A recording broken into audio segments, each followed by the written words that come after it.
কবি নজরুল ইসলামের একটা কথা ছিল কিংবা একটা লেখা এরকম ছিল, আমি জানি চিরজীবন আমাকে কাটতে হবে, কারণ আমি যে তোমাকে চেয়েছি।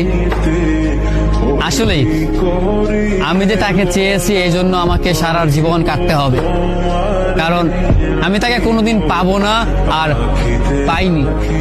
পাইনি বলেই আমার কান্না করতে হয়। তাকে আমি প্রচন্ড ভালোবাসি বলেই আমার কান্নাটা আসে, তাকে আমি আমার করে পাইনি বলেই আমার কষ্টটা হয়।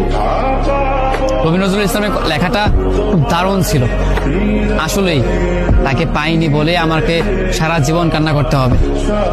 যদি সে আমার এই ভালোবাসাটা বুঝতো, আমার এই অসীম ভালোবাসাটা বুঝে আমাকে একটু বলতো যে আমি অন্যদের মতো কখনোই তোমাকে ছেড়ে যাব না, তাহলে বিশ্বাস করুন পৃথিবীতে হয়তো আমার চাইতে সুখী মানুষ আর কেউ হতে পারতো না।